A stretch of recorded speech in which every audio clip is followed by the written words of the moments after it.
네, 안녕하십니까. 전 클라리베이스의 안성호라고 합니다.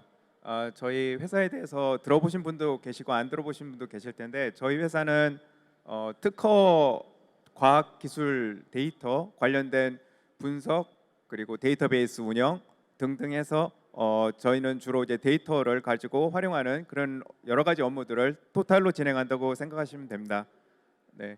그래서 오늘 여러분들께서 데이터와 관련된 얘기를 많이 해주셨는데 저는 여기서 이제 조금 더 딥하게 들어가서 데이터를 어떤 식으로 분석할 수 있는지 특히 IP 데이터에 대해서만 집중해서 말씀을 드리려고 합니다. 저희가 기술 사업화를 할 때 요거는 이제 IP 기준으로 말씀을 드리는 건데요. 예, 특허 데이터를 갖고 있는 그 기술력을 어떤 식으로 사업화를 할 것인가에 대한 여러 가지 질문을 던질 수가 있는데요. 뭐 여기 쭉 5가지를 한번 나열해봤습니다.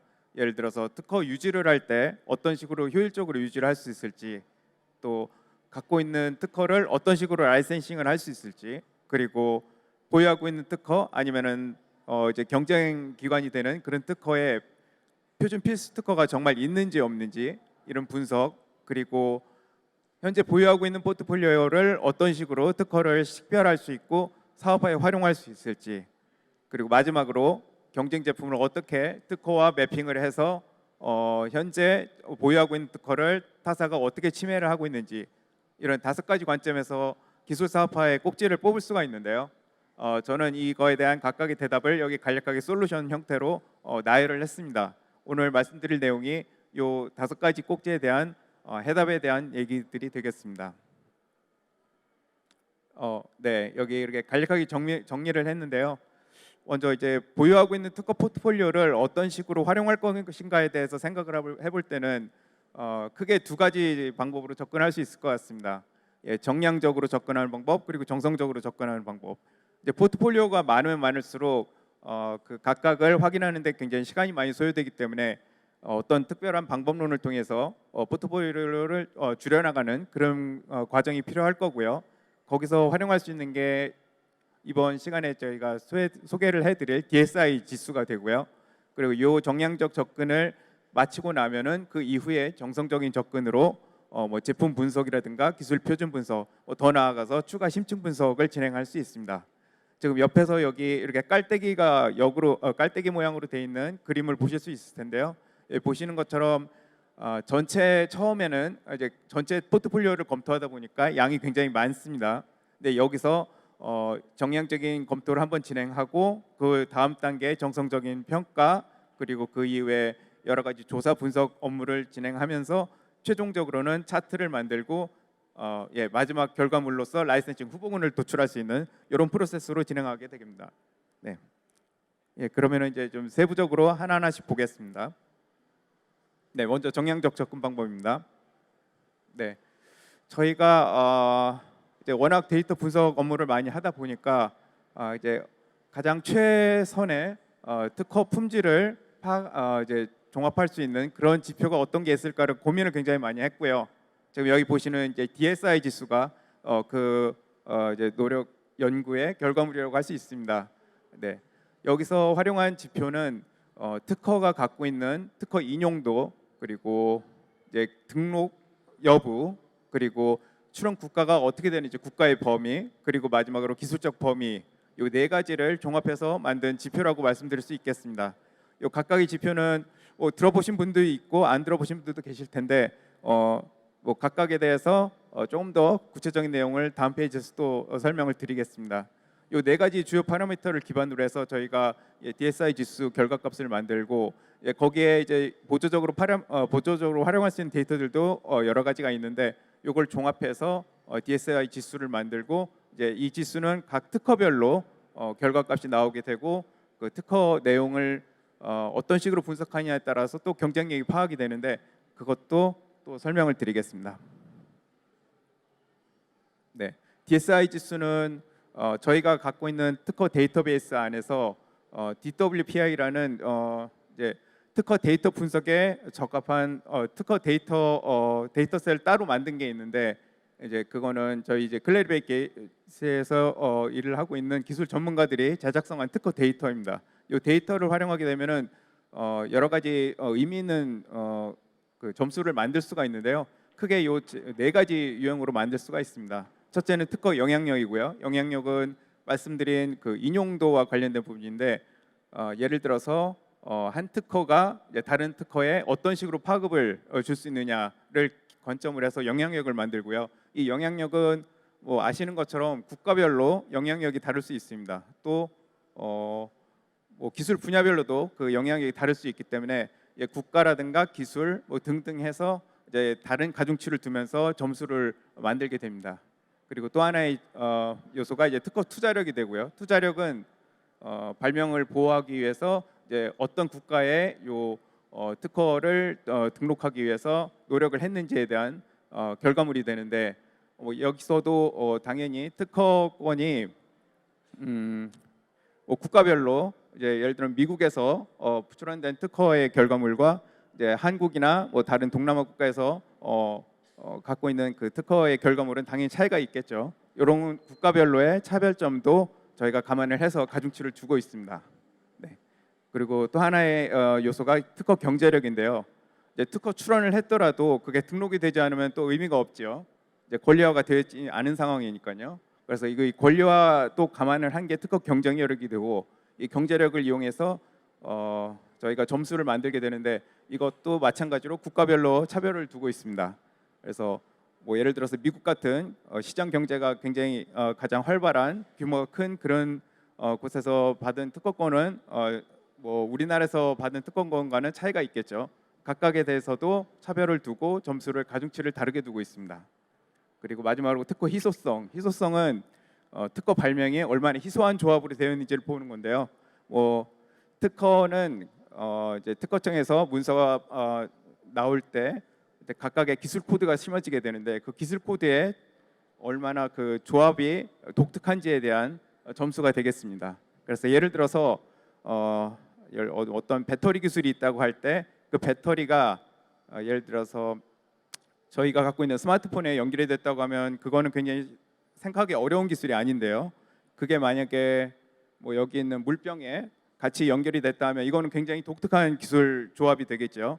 이제 이런 기술 조합이 어려울수록 좀 더 가중치를 주고 그리고 그게 쉬울수록 그 독창성에 대한 점수가 낮게 할당이 되게 됩니다. 그래서 이 특허 희소성 점수까지 포함해서 크게 요 네 가지 카테고리로 저희가 지수를 만들게 됩니다.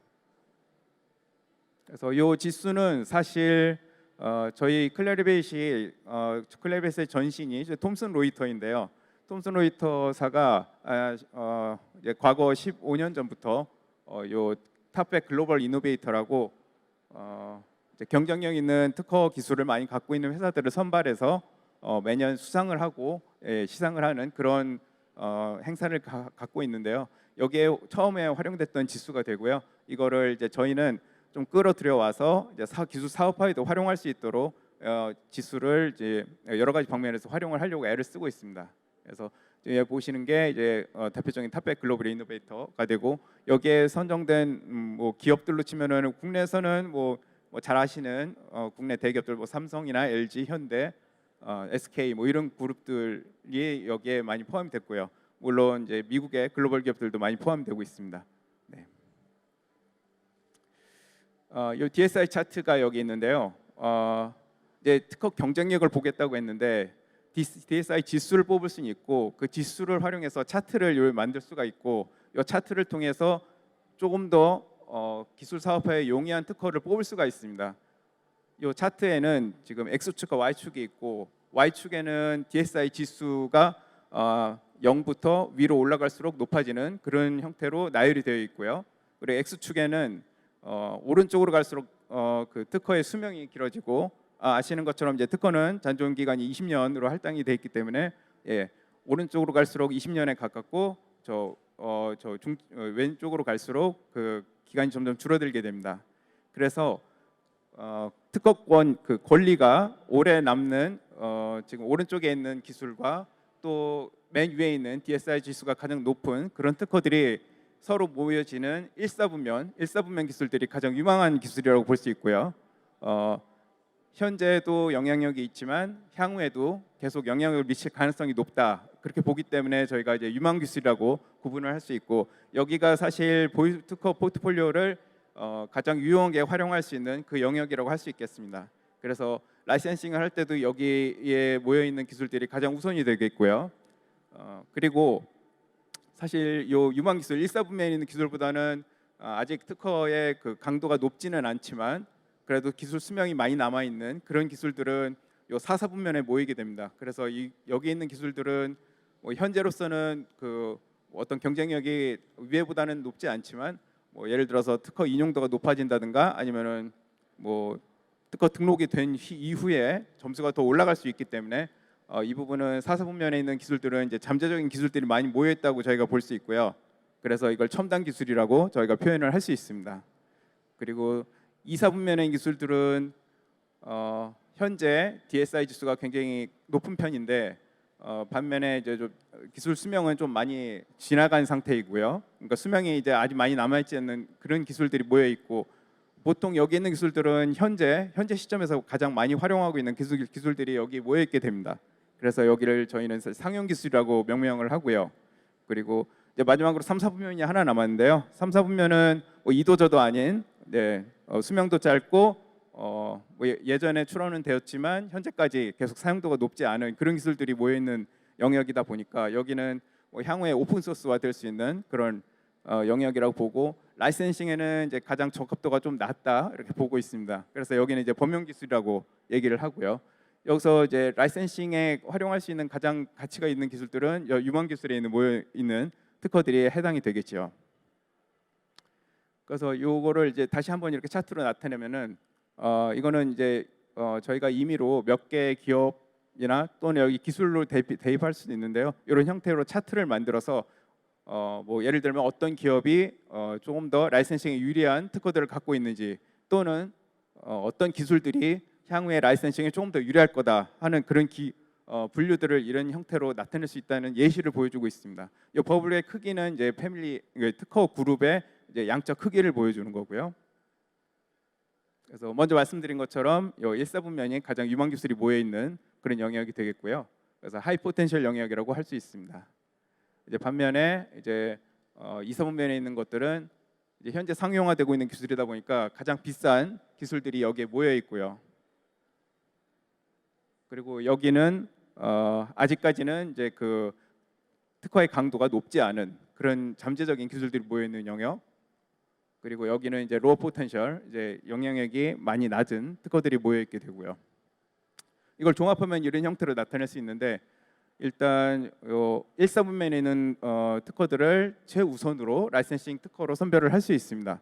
그리고 여기서 만약에 조금 더 필요에 의해서 확장을 할 필요 있다 하면은 지금 점선으로 나온 양 위아래 영역들을 조금씩 확장을 해가는 방법으로 특허 포트폴리오의 활용 방법을 모색해 볼 수가 있습니다. 지금 뭐 DSI 지수에 대해서 계속 설명을 드렸는데, 이 DSI 지수는 사실 해외에서는 굉장히 많이 사용하고 있는 방법론 중에 하나고요. 국내에는 저희가 지금 이제 많이 알리고 있는 상황입니다.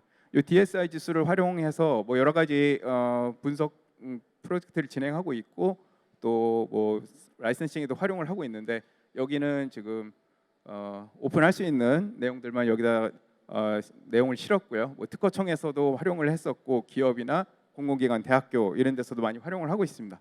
여기 나온 거 외에도 뭐 이름만 들으면 아시는 그런 기업들에서도 계속 활용을 하고 있는 상황입니다.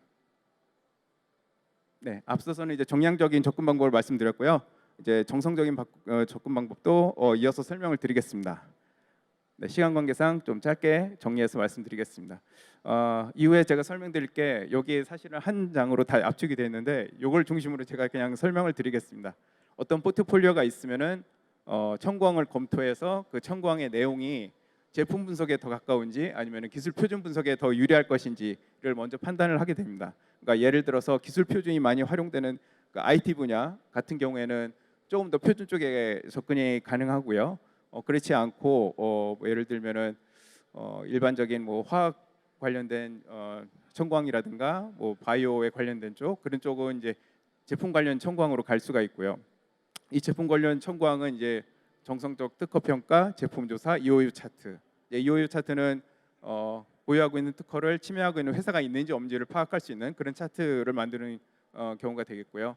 또 이 표준 같은 경우에는 잘 아시는 뭐 3GPP에서 나오는 그런 특허 그런 이제 기술 표준과 관련된 문서들과 매칭시킬 수 있는 그런 부분에 대한 조사가 들어가게 되고 그래서 최종적으로 이제 표준 특허 클레임 차트를 만들면서 현재 보유하고 있는 특허가 표준 특허와 관련이 있는지 없는지 관련도에 대해서 파악을 하게 됩니다.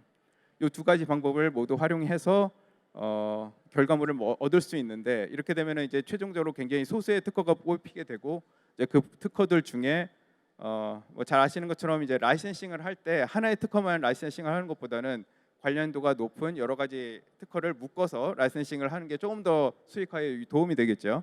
이제 그런 관점에서 여기 추가 심층 분석으로서 이제 특허 클러스터링 그리고 이제 후보 기관이 될 수 있는 그런 그룹들에 대한 소송 히스토리나 뭐 프로파일링하는 그런 내용들도 여기 포함이 될 수 있고 그리고 현재 보유하고 있는 특허가 만약에 무효화가 되면 또 의미가 없어지니까 그거에 대한 유효성 검토도 추가로 진행할 수 있겠습니다. 그래서 네 제가 말씀드린 게 여기 다 내용이 나와 있고요. 네, 뭐 정성적 특허 평가 같은 경우에는 뭐 청구항의 범위를 보는 것도 중요하고 당연히 탐지 가능성 요거를 타사에서 많이 사용하고 있는지 아닌지 이런 탐지하는 그 용이함이 어떠한가를 보는 그 척도도 중요하게 파악을 할 수 있을 것 같고요. 그다음에 아무리 이런 위의 것들이 좋다 하더라도 현재나 미래에 사용할 잠재성이 없으면은 또 그것도 의미가 없겠죠. 그러니까 그 잠재성도 파악할 필요가 있고 그리고 마지막으로 이 세 가지가 다 만족하더라도 기술 시장이 너무 작으면은 수익화에 도움이 안 되겠죠. 그러니까 이제 기술 시장에 대한 규모도 파악하고 요 네 가지를 종합해서 저희는 이제 라이센싱 판매 가능성을 뽑을 수가 있습니다. 여기에 활용할 수 있는 뭐 저희가 보유하고 있는 데이터베이스가 많이 있기 때문에 그걸 적극적으로 활용할 수 있고, 네, 요 관련해서 또 DB도 저희가 보유하고 있는 DB들을 많이 활용할 수 있다는 얘기들이 여기 적혀 있습니다. 네, 예, 여기 저희가 보유하고 있는 데이터베이스 또 타사의 데이터베이스도 저희가 활용할 수 있다는 걸 여기 설명을 하고 있고요. 저희가 지금 할 수 있는 업무들이 네, 여기 뭐 표준 분석 내용들도 쭉 나열이 돼 있고요. 제가 뭐 설명하고 싶은 내용은 되게 많은데 시간이 많지 않네요. 예. 심층 분석 같은 경우에 이제 함께 라이센싱 할 수 있는 클러스터링이 필요할 거고 뭐 예를 들면 뭐 특허 침해 회사의 프로파일링이 필요할 경우 이런 분석을 추가로 진행할 수 있고 이럴 때는 저희가 보유하고 있는 소송 데이터베이스 다차 IP를 이용할 수도 있고요. 그리고 뭐 유효성 검토 또 가능하다는 걸 여기 정리해서 말씀을 드립니다. 네, 여기 또 상세한 설명이 있고 뭐 각각에 대해서 좀 더 확인하고 싶으시면은 책자를 보시면은 좀 더 관련된 내용들이 담겨 있으니까 확인하시면 될 것 같습니다. 네. 예, 이제 마지막으로 프로젝트 사례를 말씀드리려고 하는데요. 뭐 이름만 들으면 아시는 그런 이제 굉장히 큰 글로벌 기업이 있었는데 글로벌 기업에서 저희한테 이제 관련된 프로젝트를 의뢰하신 적이 있었고, 예, 여러 가지 앞서서 말씀드린 그 분석 작업을 쭉 통해서 정량 분석을 끝내고 이제 정량 분석 결과로 결국 한 2%의 대상 후보군이 남더라고요. 예, 그걸 대상으로 저희가 정성 분석을 진행했습니다. 이 정성 분석을 진행하고 나서도 이제 15%의 그거보다 작은 특허들이 남아 있었고요. 네, 그래서 클레임 차트까지 만들어서 최종적으로 23개의 M&A가 가능한 특허를 뽑았다는 걸 이제 하나의 사례로 또 말씀드리고요. 네, 이거는 표준 특허 관련된 쪽인데요.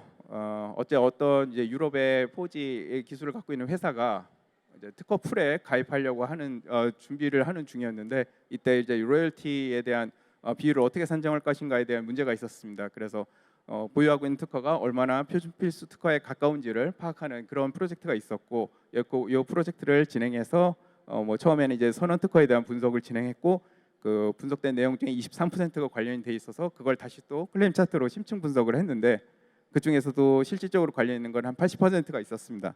이 80%에 대한 특허를 모아서 이제 협상에 활용을 했고 실질적으로 이제 25% 정도 이상의 로열티를 줄일 수 있었던 이런 사례도 있었다는 걸 말씀을 드리고요. 네, 뭐 네, 제가 설명을 드릴 수 있는 건 여기까지고, 네, 이상입니다. 네.